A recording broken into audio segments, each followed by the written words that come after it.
मेरे पैदा होने से मेरे पिताजी नाखुश थे। वह बार बार माँ को दोष दे रहे थे कि तुमने एक बेटी को जन्म दिया है, तू करमजली है, तू जैसी औरत से शादी करके मैं बहुत बड़ा गुनाह कर बैठा हूं। तुमने एक बेटी को जन्म देकर बहुत बड़ा पाप किया है। मिलो, न जाने मेरी माँ को क्या कुछ सुना रहे थे। इतना बुरा भला बोल रहे थे कि मेरी माँ को सुनने में भी दिक्कत हो रही थी, क्योंकि मेरी माँ ने मुझे जन्म दिया था और मेरे पिता को एक लड़का चाहिए था। मेरे पिताजी ने जब मेरी माँ गर्भवती हुई थी तभी बोल दिया था कि अगर लड़का नहीं हुआ तो तुझे और उस लड़की दोनों को जान से मार दूंगा। लेकिन मेरी माँ ने जैसे तैसे मेरे पिताजी को संभाल लिया था। कहने को तो मेरी माँ कभी भी इस घर में खुश नहीं थी। दरअसल मेरी माँ की शादी कुछ साल पहले मेरे पिताजी से हुई थी।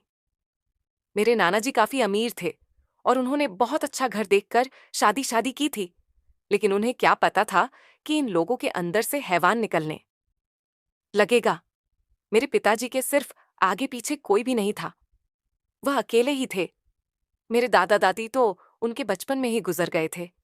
मेरे पिताजी भी काफी अमीर थे, पैसे की कोई कमी नहीं थी। इसीलिए मेरे नाना जी ने मेरी माँ की शादी मेरे पिताजी से कर दी। सोचा कि अकेला लड़का रहता है, संस्कारी है, हमारी बेटी खुश रहेगी। लेकिन मेरे पिताजी की सोच इतनी ज्यादा छोटी थी कि उसे बदलना नामुमकिन था।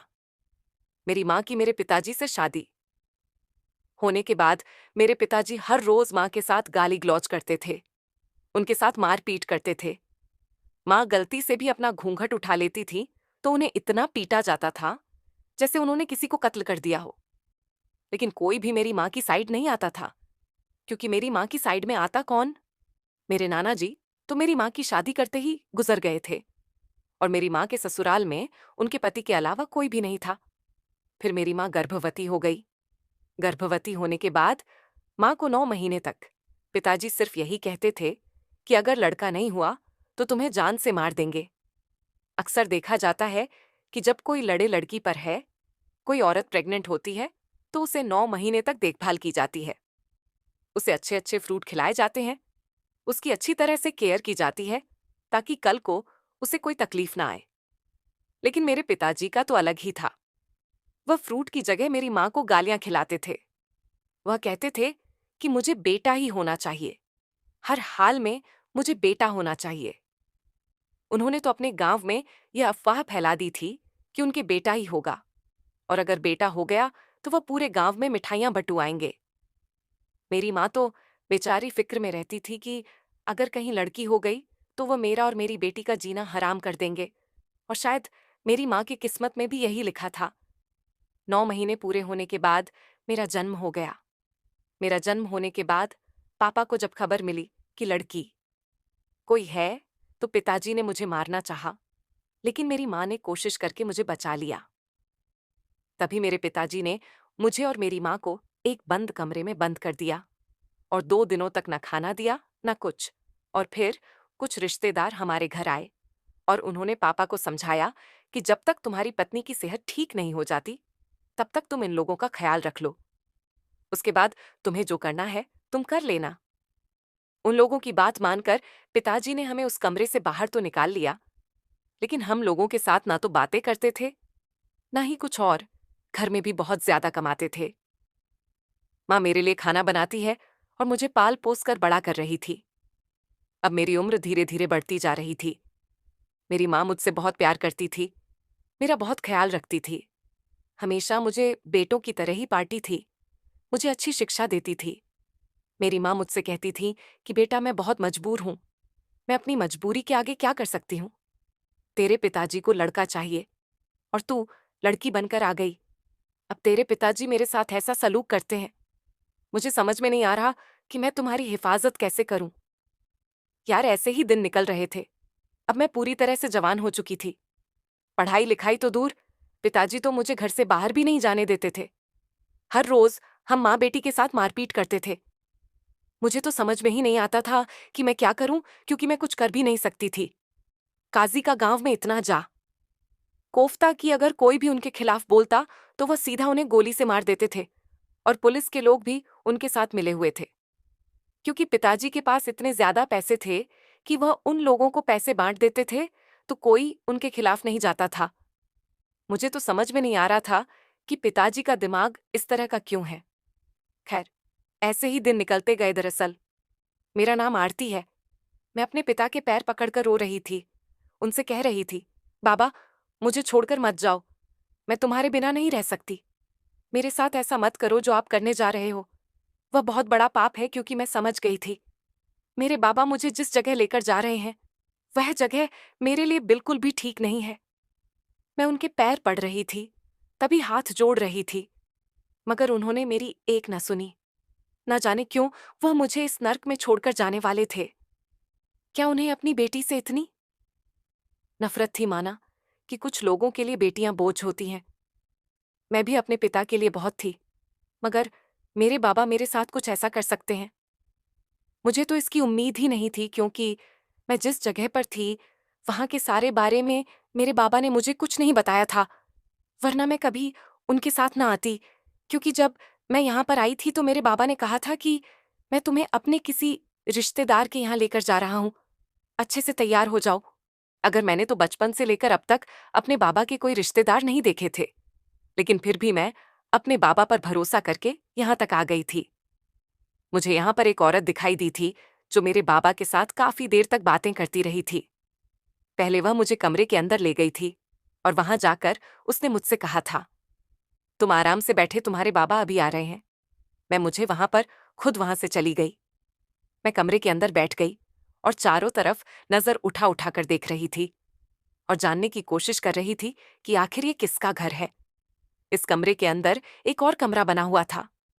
जब अचानक उस कमरे के अंदर से एक लड़की भागती हुई निकली। वे बुरी तरह से रो रही थी। उसकी हालत बहुत खराब थी और फिर वह रोती हुई दूसरे दरवाजे से वहां से चली गई थी। मगर उसके पीछे पीछे जब वह मर्द अपनी शर्ट के बटन लगाता हुआ और मुस्कुराता हुआ आया तो उसे दे कर मैं समझ गई थी कि यह कौन सी जगह है और ये लड़की रोती हुई इस कमरे से क्यों निकलती है। फिर मैंने भी वहां से भागने की कोशिश की, मगर मैं नाकाम रही, क्योंकि दरवाजे के बाहर ही वह औरत और मेरे बाबा आपस में खड़े हुए बातें कर रहे थे। मैं झट से अपने बाबा के गले लग गई और उनसे होते हुए कहने लगी, बाबा, मुझे यहां पर नहीं रुकना, हमें यहां से चलना चाहिए। जब उस औरत ने मेरा हाथ पकड़ लिया और कहने लगी, अब तुम्हारा काम हो गया है, यहां से चले जाओ। मेरे बाबा ने इस औरत की तरफ देखकर कहा, मगर मेरे पैसे तो उस औरत ने एक आदमी को आवाज लगाई जो एक बैग लेकर आया और वह भी उस औरत के हाथ में दे दिया और उस औरत ने मेरे बाबा के हाथ में थमा दिया और बाबा वहां से जाने लगे। मैंने बाबा से कहा, बाबा, मैं अभी आपके साथ जाऊंगी, मगर उन्होंने मेरी एक न सुनी। मैं उनके पैरों में गिर गई और रोने लगी। उनसे कहने लगी, मुझे यहां मत छोड़ो, मगर उन्होंने कहा कि तेरी असल जगह यहीं पर है। वैसे भी जवान होने के बाद लड़कियों की शादी भी कर दी जाती है, मगर मेरे पास इतना पैसा नहीं है कि मैं तेरी शादी करूं। इसमें इस औरत की तरफ देखकर कहा, इसे यहां से ले जाओ। वह औरत मेरा हाथ पकड़कर झटके से मुझे अंदर की तरफ लेकर जा रही थी। जब उसने मुझे दरवाजे के अंदर किया और दरवाजे को बाहर से बंद कर दिया, मैं फूट फूट कर रो रही थी। दरवाजे को धड़ धड़ बजा रही थी, कह रही थी, खोलो दरवाजा बाबा, मुझे यहां से निकालो, मुझे आपके साथ जाना है, प्लीज मेरे साथ ऐसा मत करो। मगर मेरी चीख वहीं पर दबकर रह गई थी।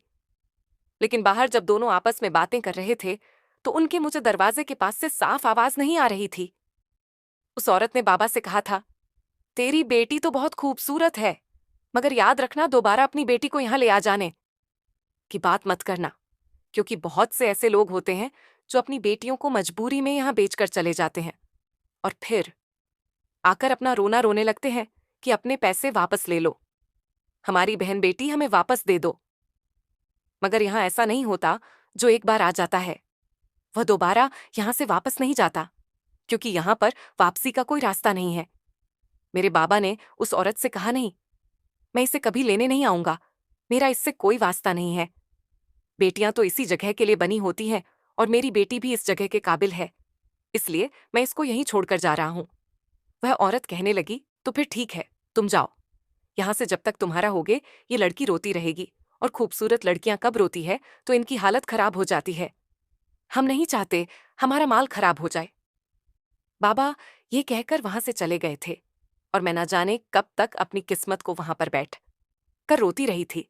मैं सोच रही थी, क्या हुआ, ऐसा भी पिता होते हैं जो अपनी बेटियों को कोठों पर बैठ जाते हैं। मेरे पिता ने आखिर मुझे किस लिए भेजा? क्यों उन्होंने मेरे साथ ऐसा किया? क्या उन्होंने मुझे पैसों के बदले यहां पर बेचा था? मैंने भागने की तो बहुत कोशिश की थी, लेकिन मैं भाग नहीं पाई थी क्योंकि यहां पर पहरेदार बहुत ही 25 वो रखे हुए थे। मेरी तरह न जाने कितनी लड़कियां यहां पर फंसी हुई थीं। आए दिन नए नए लड़के यहां पर आते थे और हमें उनको खुश करना होता था। कुछ लड़कियां तो बेचारी मजबूरी में थीं, लेकिन कुछ अपनी मर्जी से आई थी। हालांकि सभी लड़कियां एक जैसी नहीं होती। कुछ अपनी इज्जत को लेकर समझदार होती है, लेकिन कुछ लड़कियों को सिर्फ पैसे कमाने से मतलब होता है। और इस अड्डे की मालकिन हमेशा कुर्सी पर बैठी रोब से हर किसी के साथ बातें करती थी और कहती थी कि तुम हमारे क्लाइंट को खुश करो, हम लोग तुम्हें खुश कर देंगे। अब दिन में कई बार तो बस 10 लड़के आते थे और एक साथ मेरे साथ वह करते थे। मैं सबके एक साथ सहन नहीं कर पाती थी, इसलिए कभी कभी मेरी तबीयत खराब हो जाती थी, लेकिन मेरी कोई भी ध्यान नहीं रखता था। मुझे रह रहकर अपनी माँ पर तरस आता था कि पता नहीं वह किस हाल में होगी। मुझे अपनी माँ की बहुत याद आती थी, क्योंकि अगर मैं अपनी माँ के पास रहती तो वह मेरा कितना ख्याल रखती, मुझे कभी रोने नहीं देती। मुझे तो अपने बाप पर गुस्सा आ रहा था कि क्योंकि वह बाप के लिबास के अंदर एक एवं था, भगवान ने उसे मर्द बनाकर गलती कर दी थी। मैं तो भगवान से प्रार्थना कर रही थी कि अगले जन्म में उसे भी औरत बनाए और इसी तरह अड्डे पर उसे कोई बेच कर जाए ताकि उसे समझ में आए। लेकिन मेरा बाप नहीं सुधरने वाला था। मुझे तो बाप शब्द से भी नफरत होने लगी थी।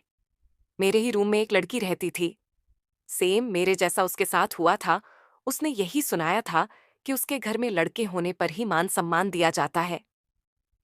अगर लड़की हो जाती है तो उसे अड्डे पर बेच दिया जाता है, और उसे भी उसके पिता अड्डे पर बेचकर गए थे। मैंने भी उससे कहा कि सेम मेरे साथ भी ऐसे ही हुआ है। खैर, थोड़ी ही देर बाद वहां की मालकिन आई और कहने लगी कि कोई क्लाइंट आई है, तुम्हें उन्हें खुश करना है। उन लोगों ने हमें बड़ी रकम दी है, इसीलिए उनको कुछ करने में कोई कमी मत छोड़ना। अब हम लोग जल्दी से तैयार हुए और उन क्लाइंट के साथ सोने के लिए चले गए। फिर थोड़ी ही देर बाद में हम लोग आकर चैन से बैठे। कई कई बार तो ऐसा होता था कि कई लड़के एक साथ आते थे, जिसकी वजह से हम लोगों की तबीयत खराब हो जाती थी। हम लोग तो अधूरे हो जाते थे, क्योंकि इतने सारे लड़कों का एक साथ जेल न हमसे हो नहीं पाता था। लेकिन खैर, हमारी जिंदगी मेरे पिता ने नर्क बना ही दी थी, तो अभी से जेल नहीं पड़ता। मैं इसे अपनी किस्मत समझकर स्वीकार करने लगी। अब मुझे इस अड्डे पर आए हुए पूरे 2 साल निकल चुके थे। मुझे यहां पर रहने की आदत हो गई थी, लेकिन मैं अपनी माँ को भी बहुत याद करती थी। अपनी माँ के बगैर मैं एक पल भी नहीं रह सकती थी, लेकिन अब रहना पड़ रहा था। मैं बार बार यही सोचती थी कि ना जाने मेरी माँ किस हाल में होगी। मेरा बस चलता तो मैं इस अड्डे को ही बंद करवा देती, क्योंकि न जाने कितनी लड़कियां मजबूर होकर बेचारी यहां पर फंस जाती हैं। और इस अड्डे की माँ, इनको भी बिल्कुल भी दया नहीं आती, क्योंकि ये खुद भी तो एक औरत है और एक औरत होकर दूसरी औरत पर इतना जुल्म करती है। इन्हें जरा भी शर्म नहीं आती। लेकिन खैर, मैं क्या कर सकती थी। एक रोज मैंने देखा कि अड्डे की मालकिन कहीं पर गई हुई है और रात का समय है, सभी लोग सो रहे हैं।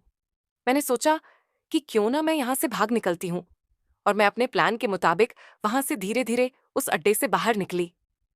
मैं अपने घर का रास्ता तो जानती ही थी, इसलिए सीधा अपने घर पहुंच गई। घर जाकर देखा तो हमारे घर पर ताला लगा हुआ था।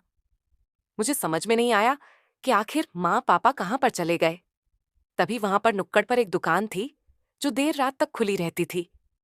उस नुक्कड़ वाले अंकल ने मुझे पहचान लिया, जो सारी सच्चाई जानता था।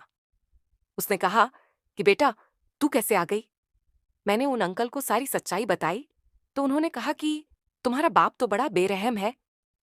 तुम्हारी माँ जब दोबारा गर्भवती हुई और उसे दोबारा बेटी ने जन्म लिया, तो तुम्हारी माँ, उस बेटी और तुम्हारे पिता ने उस बेटी और तुम्हारी माँ दोनों को जान से मार दिया और खुद इस घर को ताला लगाकर दूसरी गली में रहने लग गया है और दूसरी शादी कर ली है।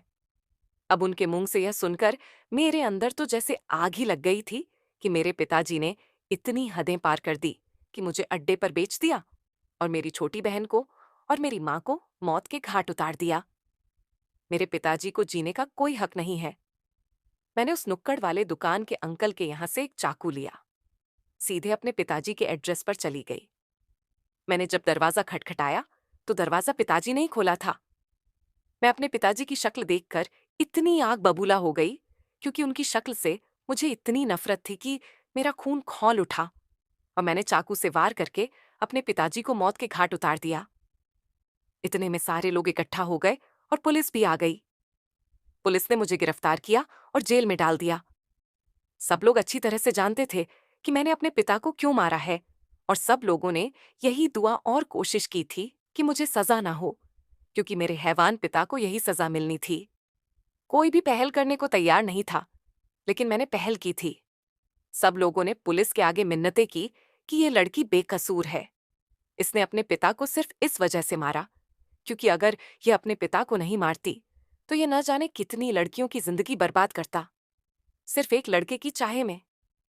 लेकिन पुलिस ने कहा कि हम लोग कानून के आगे कुछ नहीं कर सकते, लेकिन हाँ, इस लड़की की उम्र कैद की बजाय सजा कम करवा सकते हैं।